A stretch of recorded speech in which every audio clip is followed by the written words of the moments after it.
Going for two, kickers are extra, I give them the boot. Ooh, going for two, sit back, relax while I grab me a brew. Ooh, now I'm reclining while putting my time and I'm ready to go. My spine is aligning and much my lineups, my bank account grow. I am so rich, but knowledge is all that I'm leaving it with. Ooh, listen to this, multiple options, how far can I get? Ooh, DFS Dynasty redraft tonight, I'm not finishing last. I'm finishing past any and all, I am looking to last. What else? This spot is popping and I am so locked in and only opening the door when it is opportunity knocking. And all of these spots keep on talking and talking. So what are we talking? What kind of alignment? And running it deep, even players forgotten or came from the bottom or hitting that top end. And this spot is popping, yeah, this spot is popping. And woo, this is the armchair. Yeah, put up your arms, yeah, sound the alarm, yeah, yeah, yeah. Woo. What is going on, guys, and welcome to episode 335 of the Armchair Fantasy Show. I am your host, of course, Geoff Lambert. You can follow me on X. It's no longer called Twitter anymore, I guess. On X at Geoff Lambert 77. Of course, we are on the Going for Two Live podcast network every Wednesday night on Facebook Live, Twitter, YouTube, and Twitch. And, of course, syndicated on all major podcast networks. My co-host is back from his 2-week hiatus. He had a little bit of a vacation in the middle there. Ryan, what's up, man? Dude, glad to be back. I mean, the first week you just mistimed it and replaced me before you knew I was gone. But that's fine. And second week I was actually really on vacation, so that's cool. I got a nice hiatus. To be fair, you were packing that day, so you probably would have not wanted to come on anyway. It's true. I left at like 2 in the afternoon the next day and drove 8 out and had to mentally just prepare for the 9-hour drive. But yeah, so probably not. But I got to take one for the team, man. I got to be there. I'd be wrong. Yeah, and thanks again to Gerson who filled in the 2 weeks that you were out fairly adequately. Yeah, he did pretty well. He did pretty well. I watched like 60% of the one show, and I was actually commenting, which I've never commented on my own show before. That was weird. Yeah, I saw you in the chat. I'm like, wow, this is pretty cool. It was super weird. I don't know how I felt about it. All right, let's get to our guest tonight. This is his first time on the show, Mr. Marcus Gailey. He's a podcaster for the Undroppables, and you can follow him on Twitter at MD Gailey. What's up, Marcus? How's it going, guys? Want to thank you guys for having me. Like Jeff said, my name is Marcus. I'm a 26-year-old from Pittsburgh. Huge Steelers fan, huge football fan in general. I was fortunate enough to play college football at the FCS level, so that really kind of helped grow my love for the game and the players. And this is, I think, my 12th year playing fantasy football and my 4th year podcasting. So I have a podcast for my local Dynasty League, a bunch of friends from high school and college. It's on Spotify. It's called A Chat with Gailey. And then, Jeff, as you mentioned, I'll be starting this fall with the Undroppables. Show name is to be determined, but we're hoping to start making podcasts this fall. So thanks again, guys. I'm excited to be here. Yeah, good stuff. And I mentioned this before the show, but Chalk, who runs the Undroppables, started with Going for Two. He's a good guy, so you're in good hands over there. He'll take care of you. Yeah. All right, guys. As always, today's show brought to you by Underdog Fantasy. Check out their best ball leagues with huge tournaments, private leagues, and pick'ems for every major sport. Use our promo code GF2 to get a deposit match up to $100. It's that simple. Sign up. Use promo code GF2. Start drafting your best ball teams. We're actually going to do a segment tonight for Underdog for some pick'ems, for some season prop bet stuff that we're going to do, so you can see how easy it is to use. The show tonight is going to be an awesome one. We're going to do some news and notes. We actually have some news and notes for once to actually talk about and discuss the fantasy implications of. We got a game this week, actually, and in a couple days to talk about. So then we're going to do a new segment called Fantasy Therapy. We have a little bit of this or that we're going to play, but of course, we're kicking off with our nonsense draft. Attention, everyone. Let's mock draft. All right, today we are drafting fictional places that you'd want to live and or visit in real life. And Marcus, you got the 101 here. So where are you going with the 101? So this was tough. With the 101, there's a lot of good choices, but I got to go with Atlantis, the underwater city. That's a good one. I just watched Aquaman not too long ago with Jason Momoa and Johnny Depp's ex. Amber Heard. Yeah. Amber Turd. Yeah. So Atlantis was in that. It looked pretty cool. So that's what I'm going to go with at 101. Good stuff. I had that on my list as well. I would have probably would have gone 101 there with it, but I can see the appeal there. For me, my 101, and I'll get it here at the 102. So great value. I'm going with Hyrule from all the Zelda games. Ooh. Yeah, I was actually in the Zelda division when they did this for the Scott Fishbowl theme a couple years ago. I'm a huge Zelda fan. And anytime that you can go out in front of your yard and do yard work and get coins and gems like you can in Zelda when you're chopping down the bushes, that's a good place to be for me. All right, Ryan, you got the 103 here. Dude, it's weird that like all the cool places that I like think are just terrible places to live or visit, like in all the movies and TV shows I like. So I'm just going to a place of pure debauchery and just where I feel like I fit in a little bit, especially if I had no rules, and that's Tatooine on Star Wars. Like there's just bars and gambling, criminal activity, and it's just dirt bags. I love it. It'd be so fun. Nice. Yeah, actually, I have a couple of Star Wars locations on my list there, and Tatooine was on the list as well. So yeah, great choice there. I'm a huge Star Wars fan. All right, back to you, Marcus. All right. Still a lot of obviously some good choices on the board. I got to go though with Willy Wonka's Chocolate Factory. That's a good one. Most specifically the main like room where Augustus Gloop like falls in the river, the chocolate river, that room. Nice. So I got to go with that one. Nice. Well, we're talking about like terrible places where you could die and they want you to die. That's it. That's one of them. That's one of them. It's great in theory until you're just gorging on chocolate and you die. Yeah. Good stuff. All right, I'm up here at the 105.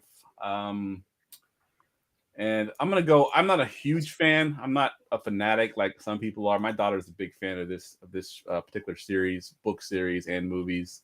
But I'd like to visit Hogwarts. I think that would be a pretty cool place to visit. I've watched all the movies. Haven't read any of the books. I'm not like a fanatic about it, but the movies were awesome, and it looks like a pretty cool place to be. So I'll choose Hogwarts here at the 105.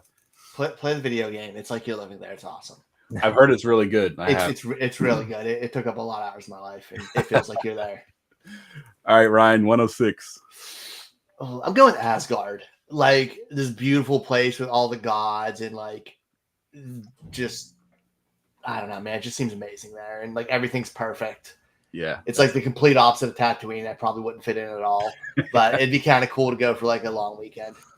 You got to diversify your roster here. Dude. Like Tatooine, somewhere I could live and be miserable at. Asgard's like a nice weekend away. There you go. You're a weekend away from home. All right, Marcus, your last pick here.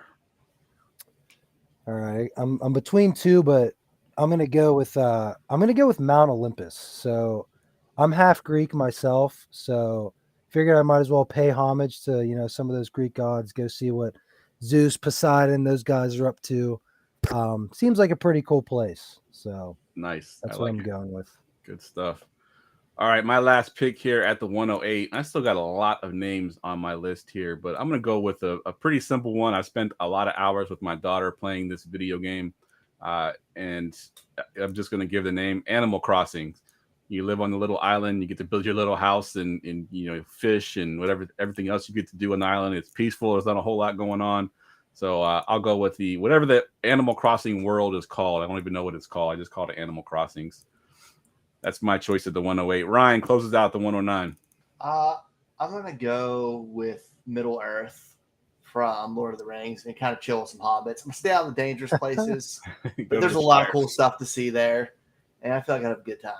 Yeah, good stuff. Yeah, and I could be and like I could go hang out with them and be tall. That'd be awesome too. Be tall. Like, I'd feel above average height. It's probably like what a 6 foot feels like. It'd be so cool. Nice, good stuff. A couple honorable mentions I had on my list. I had the Mushroom Kingdom, from Mario. Obviously, that was. I was going between those two.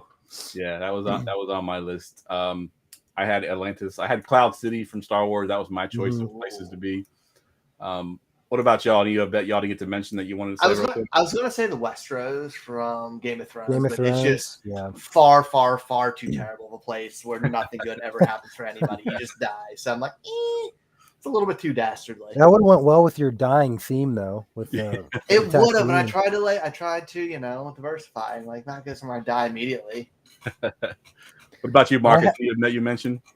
I had a couple. So I had Bikini Bottom from SpongeBob, big SpongeBob fan that one. growing up. Great one. And then this one, so my fiance and I are big like fall Halloween people. So I had Halloween Town, which is a series of Disney movies where the town, like everyone is a Halloween character. If you haven't seen the movies, I'd recommend it. They're classics. I think they came out in like 90s or early 2000s, but nice. There was one, what's the town from Nightmare Before Christmas? That was one that was on my list. yeah. I don't like the claymation movie. Yeah, I don't like that movie. It's not for Creepy. me. Not for you. I don't like the animation, so I won't watch it. Fair enough. Just, like straight up, I just don't like how the animation looks, so I won't watch it. All right. Let's get to some football stuff. News and notes from around the league. All right, these first two notes we're going to combine into one here. So it's all about the Colts backfield. We know the situation with John Taylor going on. Zach Moss suffers a broken arm. Ryan, I'm going to go to you first here. What are your thoughts here? If you're a John Taylor fan, you're a little bit worried. But then Zach Moss breaks his arm. Do you even have a handcuff there? Is there anybody that if Taylor doesn't play for whatever reason that you're interested in that backfield? Not really. Like Deion Jackson's fine, but like I don't think the Colts starting running back, if Jonathan Taylor's not there or he leaves, is on the team. I agree. Like I think they try to make like a power move on him and sign like a Leonard Fournette or Kareem Hunt at a discount. I think I think you can let someone else waste their fab on one of the running backs on the roster. Like, I'm not doing it, if we're going to be honest. Yeah. Now, if you do have Jonathan Taylor, like at this point, you just got to hold and hope he plays for the Colts, right? Yeah. What are you going to do? Trade Jonathan Taylor at a discount to somebody who's trying to get over on you? Right. No, you hold him because he's going to be on a team. And if it's dynasty, which is the only thing you should have him on this point, unless it's like best ball or, like a charity league, you're not trading anyways. So, like, you're not going to trade him in dynasty because he's going to be back. Yeah. Just be patient. He's going to be – it's too ugly for him to stay there. Marcus, if you had to bet Taylor plays for the Colts this year, are you going yes or no on that one? That's the hard question. Thank you for taking it easy on me. I'd personally lean towards yes. I feel like we see this a lot, and then when dudes realize that they're gonna start getting fined, like I think I saw something that says it's like every day that like if he doesn't do anything, it's like $40K like during the season, like each day. Like they're not stupid. They know their shelf life is short, that's a whole nother issue why they're in these contract disputes. But I think he probably plays for the Colts. I think it'll all get hashed out, and I can't see them trading him on a discount to another team. Trade him for J.K. Dobbins in a second. Let's just call it right. Keep two unhappy guys switched. As a Steelers fan, I would not want him. Oh, dude, I'd be so excited. I'd have to change my pants if that happened. All right, this next one, another two guys in the backfield. Some news on these guys. We kind of not really make fun of, but we kind of comment on Seattle, how they draft their running backs every single year. They took Zach Charbonnet when they already had Ken Walker, but then we get the news that both the guys are hurt. Charbonnet's out indefinitely with a shoulder injury. Kenneth Walker could be out a while, was the note, with the groin injury. I'm going to go to you first this time, Marcus. Give me your thought on this backfield in general and what you're doing with this news. Yeah, so Walker obviously had a big year last year. He looked fantastic. Then the second round draft capital of Charbonnet made you think like they're not going to pick a running back in the second round and not play him. And then now you get this out indefinitely. That could mean anything from 2 months to 6 months or tomorrow. Like, you don't know. And then groins, they tend to linger, and that's not a great injury for a running back. But sometimes injuries I feel like get blown out of proportion in camp. So Walker's probably going to be fine. Charbonnet, we don't really know yet. until they release the actual details of his injury. But I don't think this would scare me or should scare anyone from Kenneth Walker in redrafts or in dynasty startups. I think he's still a pretty safe pick. Yeah, and it's funny you mentioned that they wouldn't draft Charbonnet and not play him because Seattle is known for that. They drafted Rashad Penny in the first round and then played Chris Carson. Yeah, that's true. What about you, Ryan? What are your thoughts on this backfield and the injuries? I'm enjoying the dip in price for Kenneth Walker. Like, I didn't think Charbonnet was going to affect him that much because I don't believe Kenneth Walker, fully healthy, is the type of running back who really needs 30 carries a game because of his explosive ability and break the big play. And it kind of keeps him a little fresher. And he wasn't that involved in the passing game anyway, which I think more is what they wanted for Charbonnet.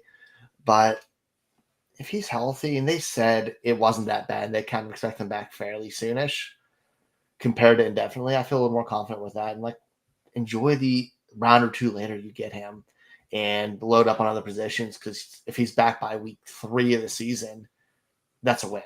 Yeah, and that's a good call too. You know, with redraft especially, get him at a discount. You know, people are now scared of him even more than they were before. You know, with Charbonnet being there, now they're scared because of the injury. Is he on round 7 or 8 now? Yeah, he was already super cheap.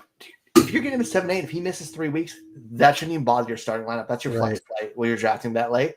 Yep. Enjoy it. Take him there. 100%. All right, let's talk about a guy whose value dipped in the offseason, you know, to the point where you can get him probably in the 7th or 8th round. But now with some news breaking, his ADP is going to rise up considerably. And I'll go to you first, Marcus. Javonte Williams cleared to practice in pads. Obviously did not get put on the PUP. So he is a full go as far as we know. How much are you excited about Javonte Williams in this offense, and do you think that the injury that he had last year affects his season at all? Yeah, so we were talking a little bit about it before the show started. So he tore his ACL the first week of October, had surgery, I think shortly after that. So standard recovery time is about 9 to 12 months. So week 1 would put him at about 11 months. So he's right on pace to start the season. He's a big physical runner. New head coach, new offensive scheme coming in. It's hard to imagine that they're going to be any worse than they were offensively last year. Added a good running back, you know, to help maybe share the load a little bit early on while he gets his feet wet in Samaje Perine. But no, I mean, if he's cleared already, he's got a full training camp to get under his belt. And yeah, and you had mentioned that he's falling like crazy in redrafts into like the 8th round almost. So yeah. If he's there, then I would smash him in the 6th round. Yeah, let alone the 8th. A little bit of reach there. Make sure you get him. Yeah. Yeah, I mentioned before the show that I did an article for Fantasy Pros where I did a mock draft, and I got Javonte Williams at the 801 in that mock draft. Obviously, I think with this news, that ADP is going to rise considerably. So if you're drafting in best ball leagues or some early redraft drafts, get him while his discount is there. What about you, Ryan? I know you're a big Williams fan. What are your thoughts here? Dude, I'm grabbing him 6th or 7th round now. Like, where he's going, if he's the starting running back, we saw how good he was. Even if it's a little bit of a slow start, like if you look at J.K. Dobbins last year, who got that early injury the year before and was ACL, there's a little bit everything else. Yeah, that one, they don't feel like a team that's going to really baby him coming back, because that's just not what we've seen out of Sean Payton before. But dude, if he's back on the field, his running style, like you say, he's a big bruising back. It's not those sharp cuts and stuff. So I'm not as worried about it for him as somebody like a Dobbins. So he could be back quick. And I know that offense sucked last year, but the pieces are there, man. Like it could improve very quickly. They added some pieces to the line. They got a real head coach. There's some stuff to like. And if he's there, he can get red zone opportunities because he's a good back. He can catch passes. He's what you need. Yep. Yeah, and that's a big thing too with passes, because we know Sean Payton's offenses like to use their backs quite a bit in the passing game. So a ton. And Samaje Perine, while he pounds the ball, he's not that much of a pass catcher. Javonte Williams can catch 50, 60 balls. Easy. I think he's a league winner right now. Like he's one of those guys, like he plays, he's a league winner at that value. All right. Speaking of running backs with some receiving skills, we're going to talk about Mr. Brian Robinson, who the note says that he's looking sharp in camp and he's developing some receiving skills, which we all, kind of said that he couldn't catch. And they got Antonio Gibson for that. But Ryan, I'm going to go to you first here. This is kind of your boy. Give me your thoughts on this note. Dude, so last year, Brian Robinson got rushed back from being shot. They immediately started him, even though he missed he missed a lot of practice. He didn't play, and he wasn't fully healthy coming back from getting shot. Was he shot once or twice?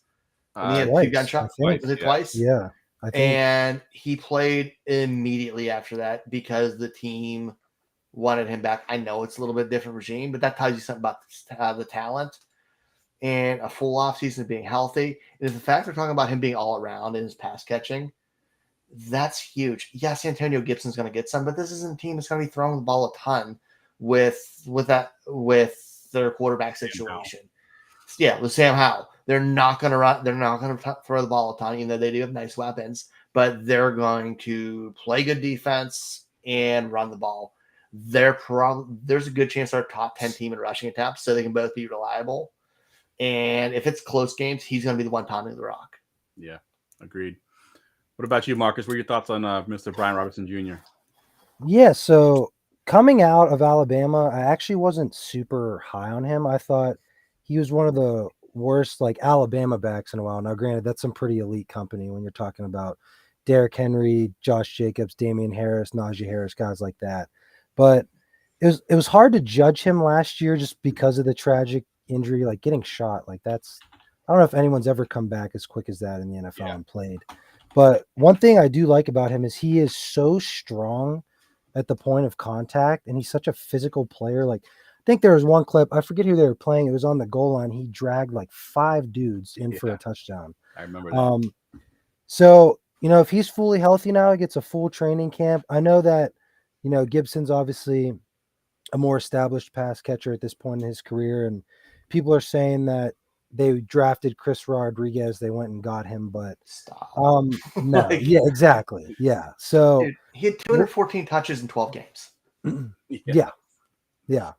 He's where he's being drafted to.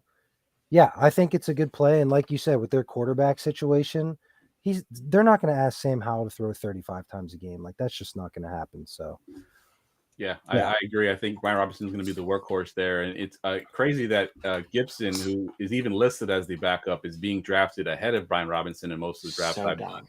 It's so dumb. Yeah, Robinson's the first and second down guy. They're going to, and if he's catching the ball at all, even if he's just a threat to catch the ball, on first and second down, I think he's still his value goes up for sure. If he gets 30 to 40 targets with 230 rush attempts, I'm gonna be ecstatic at that value.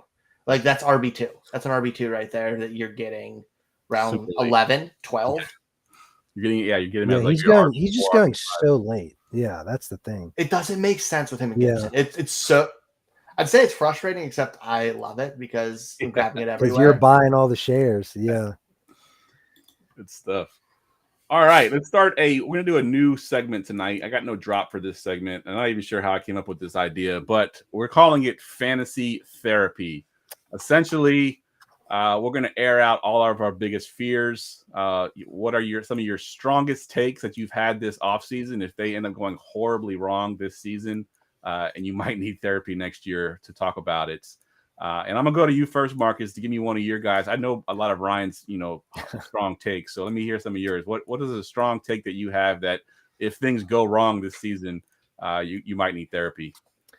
Yeah, so it bit me in the ass last year, and it's probably going to happen again this year, but I don't care. I'm believing in Michael Thomas. I'm just going to do it again. The sample size, size last year, while it was only 3 games, you go watch the second half of the Falcons game. It's every other play, him just absolutely cooking AJ Terrell, who's a top 12 corner in the league. I'm believing in him again, and yes, I will be what's the word? Admitting myself to therapy probably around week 5 when he goes on IR for the rest of the year. Dude, it's like you're going back to the woman who just cheated on you 5 or 6 times, and you're like, she's changed, and nothing's changed. Yeah, good stuff. What about you, Ryan? What you got? Dude, I don't know that. I think Jahan Dotson's one of them. And I have the fears with Sam Howell, which we kind of talked before. But he's a dude I've just been all in on since his rookie year. He flashed last year. His situation scares me, but I believe in I believe in talent. I have him just outside of my wide receiver 2 range, and he's somebody I fully believe can make the jump into that range. And I'll be heartbroken if he doesn't pan out. Like, it's not even like a big miss because I'm not like fully in like, oh, he's gonna be a top 12, but it'd break me. I love Jahan Dotson. I love that talent. Yeah, you loved him even during the process of the draft. I remember you being really high on Jahan Dotson. I was absurdly high on him at that point, and I have no regrets about it. Yeah, he's been great. That's a good one. So mine actually goes even beyond just fantasy football because I'm in a group chat with a bunch of friends, and I seemingly always defend this guy because he gets so much hate. They call him the check down quarterback, and I've got stats to say that he's not a check down quarterback. And really, it's only come down to his concussions, and that's Tua Tagovailoa.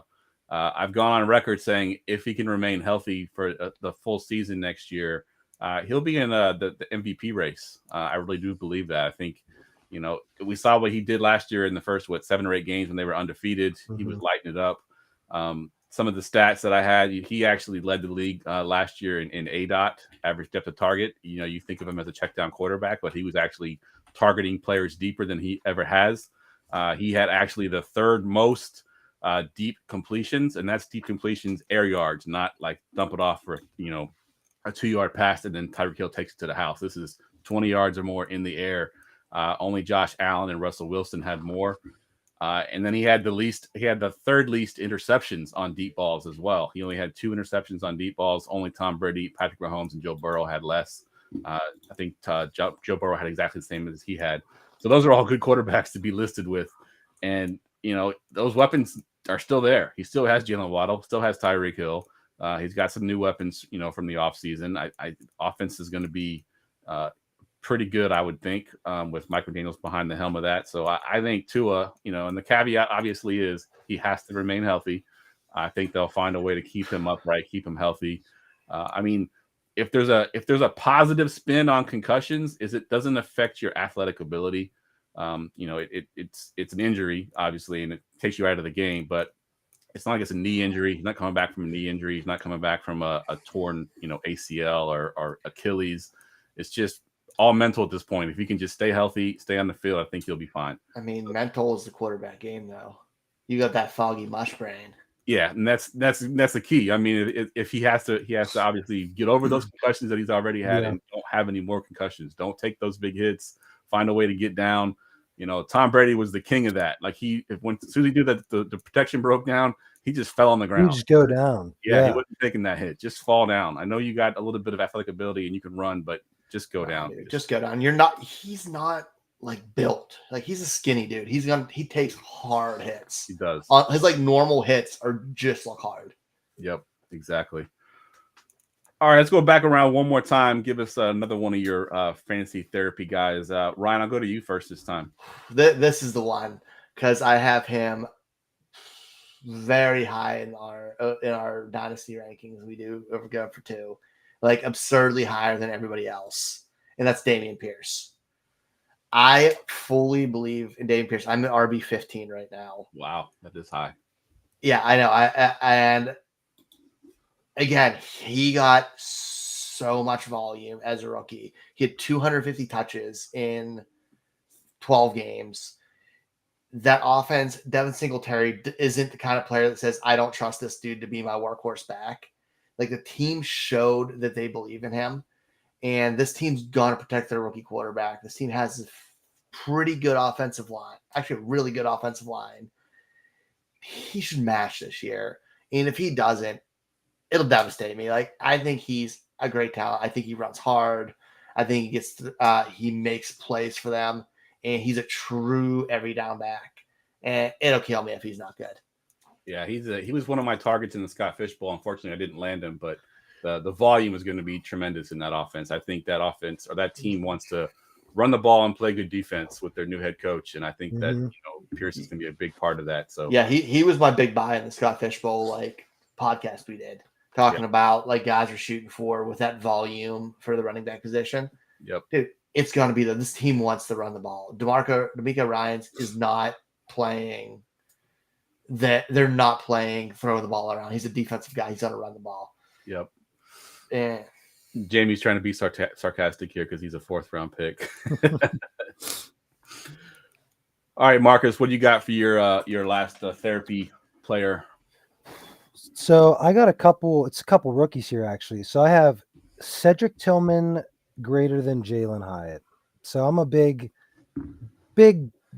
proponent, I should say, of this take.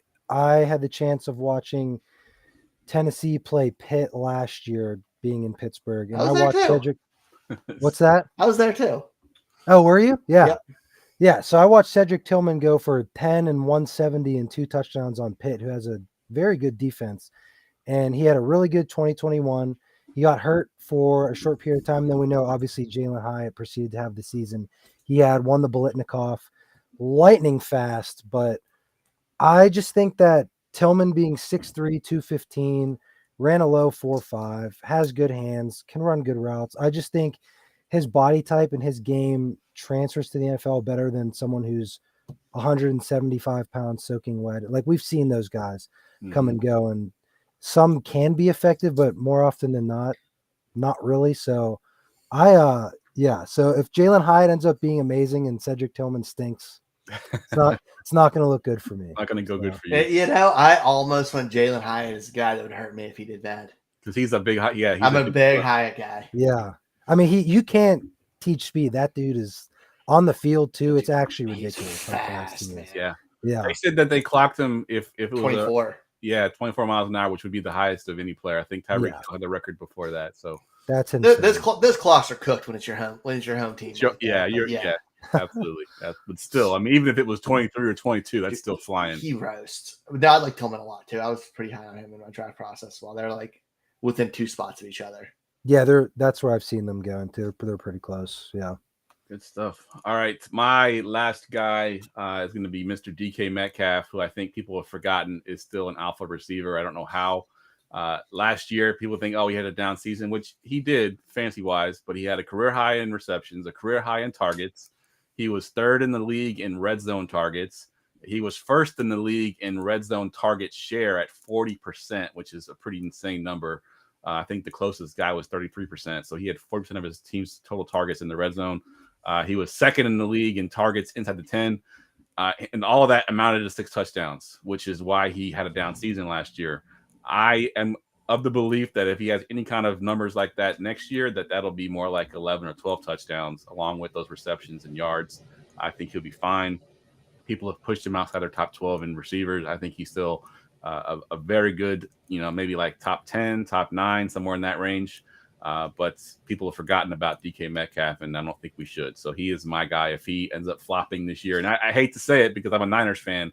I don't want to see him succeed, but even if you go back to the last year's playoff game against us, I think he had 170 yards and 2 touchdowns. That's the kind of Metcalf that we're used to seeing, that I'm used to seeing as a Niners fan burn us.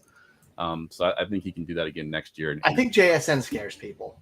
That we always see that with really good receivers when they draft a high receiver to pair with them. We always get scared. Look at last year when everybody was loved Waddle and they brought in Tyreek Hill and everybody got scared off. Yep. I know it's kind of different because it's not a rookie, but it's the same thing. High caliber player, and guess what? They can both perform. Players can both perform. Absolutely. All right. So we got some bad news. Going for twos. Personal League podcasts have sold out for 2023. We've actually oversold. We have about 7 or 8 to do in August, which is quite a lot. But we have some good news. If you were to buy one now for 2024, you can save 20% with a promo code EarlyBird24. You might be asking yourself, what is a Personal League podcast? It is a 1 hour, sometimes 2 hours, like the last one was, live show dedicated to your league. I bring on about 4 analysts We rank the teams from worst to first. We break down each one, give you trade advice, putting out strengths and weaknesses, and then we even do draft advice if you're doing it before the NFL draft. So you just visit goingfor2.com/PLP. Use promo code earlybird24, save 20%. That amounts to about $7 a person in a 12-man league. So just add that to your entry fee, and you can get one of these things done. Again, it's goingfor2.com/PLP. And the promo code is earlybird24. And we are already selling some. The one we did 2 weeks ago, they liked it so much that they actually purchased 3 for next year. So if you want yours done in like June or July, you better hurry up because he bought all 3 of his for June and July. Again, goingfor2.com/PLP, promo code earlybird24. Prop bet of the week. All right, we're doing our prop bet of the week. Let me bring up the Underdog screen here. And I'm gonna go to you first, Marcus. You're the guest here. Give me your pick here for one of your props. We're gonna do a 3-leg prop with the 3 of us.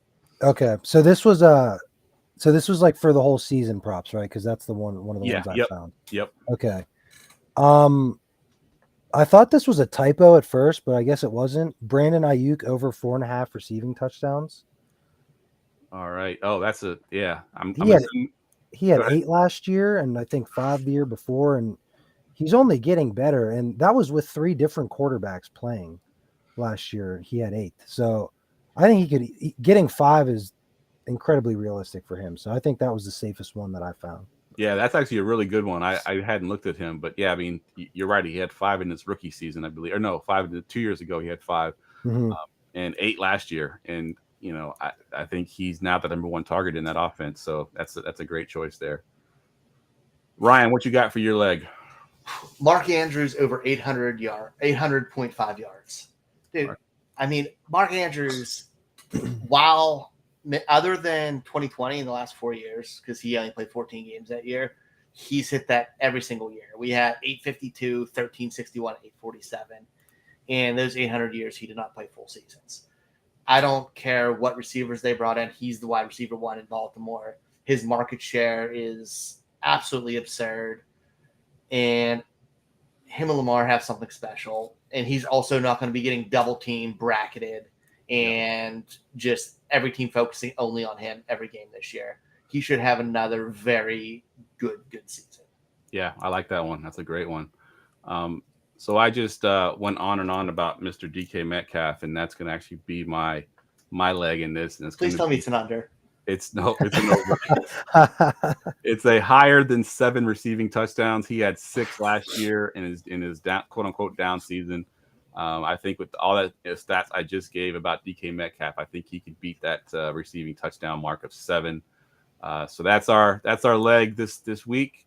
Brandon Ayuk higher than 4.5 receiving touchdowns. Mark Andrews higher than 800.5 receiving yards. DK Metcalf higher than 7 receiving touchdowns. I'm gonna drop my $5 on this, and I'll click submit and confirm. And it's gonna ask for my location. Just showing you how easy this is to do. Boom, there we go. Let's confirm it. Makes me so sad. What makes you so sad? I can't do this in Pennsylvania. Oh yeah, that's right. Wait, we can't? Oh no. No, you can play Underdog best ball, but you can't do the pick'ems, unfortunately. Yeah, I'm actually on the clock in a best ball right now on Underdog as we speak. But yeah. Hopefully I'll get it eventually. I mean, y'all have DraftKings and everything. It's got to come eventually. I know, but I like Underdog, man. Like DraftKings is great, but I love Underdog, man. Underdog is so easy. It's just they put everything so easy for you in front of you. So yeah, it's definitely the way to go. All right, let's do some this or that. It's time for this or that. All right, this or that. We're going to do the redraft ADP edition. Basically, I'm going to give you all 2 guys, and you're going to tell me, I'm going to give you the 2 guys, and I'm going to tell you where they're being drafted at, and you tell me which one you prefer to have at their current ADP. Marcus, we'll go to you first on this one. This is Chris Olave, who is currently wide receiver 12, 19th overall, versus Drake London. So second-year receivers here. He is currently wide receiver 22 and 44th overall. So this or that, which one do you want? Yeah, I'm taking Chris Olave. I think he has a better quarterback, better offense. Atlanta, we still don't know what their quarterback situation is going to be. We don't know if Desmond Ridder can really play or not. And that head coach, man, I was watching them play the Bengals last year. They were losing 35-17 in the third quarter, and they were running the ball on first and second down every. I'm like, what are you doing? I remember that. So with him there and them drafting Bijan Robinson 8th overall, like they're still going to be a run first team in my eyes. So I just think I don't know how many opportunities London's going to get, and I think the Saints are going to throw the ball a lot. So I'll take Olave even at 2 rounds higher. All right. What about you, Ryan? Chris Olave as receiver 12 or Drake London with the discount at receiver 22? I'm taking Drake London at that discount. Chris Olave is awesome. I love Chris Olave. I think they should be solid. I think Mike Thomas takes a little bit away from his targets. And it was a weird thing. His targets came in bunches early in the season. Like in the last few games, other than the very last game of the season, he had pretty low target counts and yardage. Drake London, on the other hand, finished the season in the last 5 games, averaging 9.6 targets per game and 85 yards a game. That team went to him early and often. Yes, the quarterback situation changed, but the coaching didn't. And then you get the fact a young quarterback growing with a young receiver, especially one who you can just kind of throw the ball up and let him pray and go get it. I like that combination for him. And I know Kyle Pitts is awesome and all, but dude, Drake London's the real deal on the outside. They took draft capital, and the farther they got into the season, the more he got involved. And the only 4 touchdowns is going to change. Good stuff. I like it. It was a tough choice for me as well. I'm going to be the tiebreaker here. And I think the reason I'm going to go with Drake London is because of what you mentioned, Marcus. You said he got a better quarterback, which he does, but they haven't played together yet. And that's what I want to see. Yeah. Derek Carr is a quarterback that likes to target one player. You know, he was all about Amari Cooper for a while. Then it was Darren Waller, Hunter Renfrow a couple of years ago. Last year was Devontae Adams. If Chris Olave is that guy, and I knew that right now, I would take Chris Olave, but I don't know that yet. I don't know if he's going to be that guy. So I'll take the discount with Drake London. If they were even, it's Chris Olave, obviously, but the discount of Drake London, I will take that. And for the same reasons that Ryan said. Yeah, the difference of 2 rounds. Marcus, one thing, when you talk about you were really high on Michael Thomas, does that hurt for you? Like, dude, we're talking 19th overall is fairly early in the second. Yes. Or like mid. No, it is. Again, like, yeah, I like Michael Thomas. I think he's good, but like, I'm ready to be destroyed by him again. So like, when he goes on IR after week 4, then you don't have to worry about him. But no, I think Drake London is really good. That offense in Atlanta, man. It does. It is a little scary. And some of those numbers that Ryan gave with Drake London last year, I think was with Kyle Pitts injured. Not that Kyle Pitts was some kind of target hog, but he wasn't there because he was injured at the end of the season. So, but even like the few games before that, 5-7-6, the Chicago game was 3, but I don't know what happened there. But like they're all pretty high, other than like a few div off. But Olave had a lot of games under that 5 or 6 mark too. Yeah, you're right. All right, next one, we're going to go with some running backs here. Mr. I don't know why he's getting all this hate, but he is Mr. Joe Mixon, RB15, 45th overall versus J.K. Dobbins, RB19 and 62nd overall. So really, it's the overall that you're really big disparity there. Mm-hmm. I'll go to you first, Ryan. Give me your thoughts here: Mixon or J.K. Dobbins? So I want to say J.K. Dobbins is a Ravens fan, and like I believe in talent. I think he's having a huge year if he plays. I'm starting to get scared about J.K. Dobbins, man. Like the news in Baltimore the last few days is he's holding out very similar to Jonathan Taylor is, except Baltimore's much better at keeping things under the wrap because they don't have a psychopath as an owner. Yes. Like they handle their stuff in-house. Dobbins has said comments. There was a comment very recently by Melvin Gordon that made it seem like Dobbins is holding out and they're just not talking about it. Like he said something about like he had no idea before he got to the team. And that really scares me. It doesn't stop me from drafting him, but I feel more comfortable with Mixon because I know he's a starting running back in great offense. Yeah. If I knew Dobbins was playing for sure and he comes back to camp, that flips. Second he steps foot on camp, I like Dobbins over Mixon in that area. I'm still going to draft Dobbins there, but Like, I'm scared. Like, Yeah. I'm grabbing Gus Edwards everywhere because of that. And the thing with the Baltimore Ravens, too, is that I know they end up signing Lamar Jackson, but they've been traditionally known as a team that doesn't flinch. So, I mean, they traded away Hollywood Brown. Just, you're going to complain about your targets? All right. See you later. Yeah. It's like, and you have a running back behind him who has averages is like one of only 5 running backs ever with over, was it like 400 carries and averaging over 5 a carry. 5 yards. Yeah. Yeah, he's like, Gus Edwards is a legit good running back behind them. They're not going to flinch on Dobbins. Yeah, I agreed. What about you, Marcus? You Mixon at the RB15 or Dobbins at the RB19? I'm gonna go with Mixon. They're pretty close, like 15 spots and only 4 running backs. But for the sake of competition, so let's say Dobbins does play. So we know he's going to touch the ball. Lamar's going to get his share. Gus Edwards going to get his share. Probably Justice Hill. They always just rotate a bunch of their dudes. And Melvin Gordon. And Melvin Gordon. Yes, exactly. And Cincy, Samaje Perine left, which also opens up some more targets. I think Travion Williams just got carted off the field yesterday at practice. He's done for the season. So while Mixon wasn't very efficient at all last year, he has the greatest variable that evens out efficiency, and that's volume. So if he gets the ball a ton of times and he does 3 yards with it, like someone who gets the ball 20 times versus someone who gets the ball 11 times in a game, they're going to help you out more in fantasy. So for that reason. Yeah, it's a new coaching staff in Baltimore, but he's still never in his career had a 20 carry game. Not a single time. Yep. Wow. Huh. That's I would not have guessed that. Yeah, me neither. Especially in that offense that runs the ball a ton. But that's they do, like you mentioned, Marcus. They rotate running backs so much, which is a good thing for the team, but bad for fantasy. But like, he's never seen 20 carries. Like, I think his most is like 18 or 17. Wow. He toted it on the Steelers. I was at that game last year in Pittsburgh, but again, he probably only had 11 carries. Like, he broke a big one, and they just stopped giving him the ball. It's so frustrating. I get so mad. I got so mad last year. I'm so glad Greg Roman's gone. Yeah, I hope he's coaching Pee Wee somewhere and he's very happy. But I'm so glad he's gone. Yeah, we had Greg Roman too for a couple of years, and I had the same complaints about him. Oh, I hate him so much. Yep.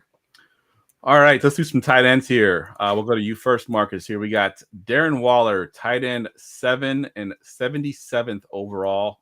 He's the old tight end versus the young guy. Greg Dulcich, tight end 11 and 127th overall. We're going to assume this is a tight end premium league. Which one you got out of these two guys? So this is really challenging because I have Darren Waller in a dynasty league, and he gets hurt all the time. Like, it's so hard trusting someone, especially with soft tissue injuries, which we know linger and come back every season. Everything I've seen out of Giants camp is saying Waller is just feasting with Daniel Jones, and he's gonna get a ton of targets. And Dulcich again had a good rookie year. I'm gonna go with Waller purely for upside in a redraft. If he does play, let's say he plays 14 out of 17 games and he gets those high number of targets that they're saying, I think just for that reason, his ceiling is a lot higher than Dulcich's this year. So I'd probably roll with him. All right. What about you, Ryan? Where are you going here? Yeah, I'm going with you. I'm going with Waller.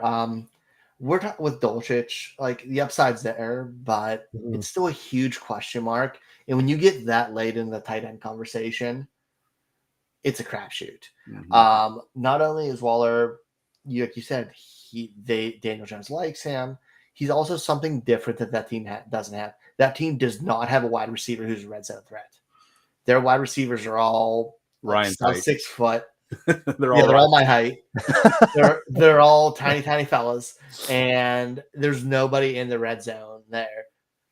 And that's Darren Waller. He's such a difference maker for that team. And I think tight end 7, while I'd probably rank him around there, I think it's a good rank for him, and I'm very comfortable with him there. And I think he's right around that line where I'm cutting off guys I feel comfortable with at the position. All right, yeah, we're going to sweep it. If we're talking just for this year, I'm taking Darren Waller with that upside. I think he has, we talk about all the time with tight ends that if you get 50 yards and 8 touchdowns, 7 touchdowns in the season, you're a tight end 1.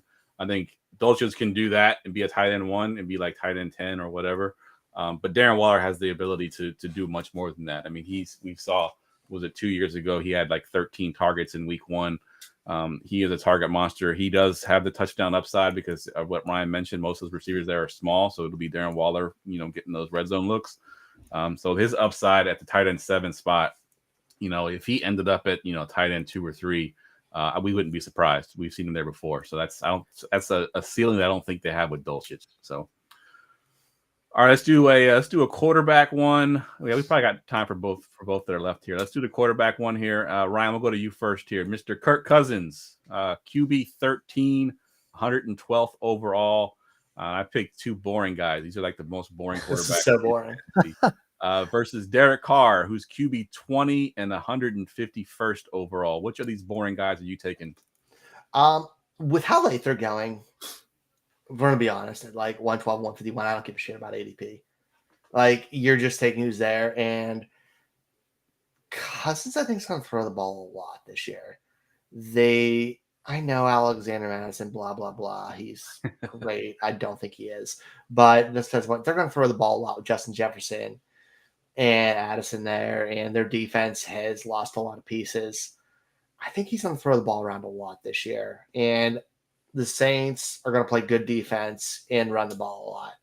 Being they have, if Kamara comes back, 3 backs when they drafted, Jamal Williams, you can pound it. They're showing you what they want to do.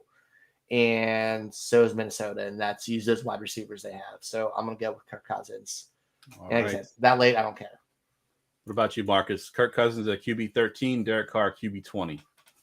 Yeah, I'm going with Kirk too. He finished his QB 6 last year. Carr, I think, was 17. And Kirk's got the best receiver in the league in a pass-friendly offense. Ryan, like you said, defense lost a lot of pieces. It's very likely they could be trailing in a lot of games, having to throw to come back. I think I saw too, like last year, Carr cracked 20 points, I think once or twice, and Kirk did 6 times, 7 if you count the playoff game. I think his ceiling is higher. He's going to throw more, and he has, again, the best receiver, I think, in the league. So give me Kirk. So too. Yeah, we agree on this podcast about Justin Jefferson being the best receiver. And I'm with you for the same reasons. Volume, the passing volume can be there for Kirk Cousins. I don't know what his attempts were last year, but we've seen Kirk Cousins get a ton of attempts in his career. And this offense is pass friendly. They drafted another receiver in this offense. They're telling us that they're going to throw the ball a ton. They let Dalvin Cook go. This is going to be a pass first offense. And Kirk Cousins at QB 13 is probably where he should be ranked, but he can easily finish, top 8, top 9. So I think Kirk Cousins has a good ceiling. Shout out to comment about Madison being horrible. With Dwayne McBride season, baby. Yeah, he said, what did he say? Madison is horrible. They gave him a contract making less than Gus Edwards. It's Dwayne McBride's season's coming fast and furious. It's on its way. That dude's an animal. I hope y'all are right, because I'm drafting him everywhere. Yeah. Everywhere.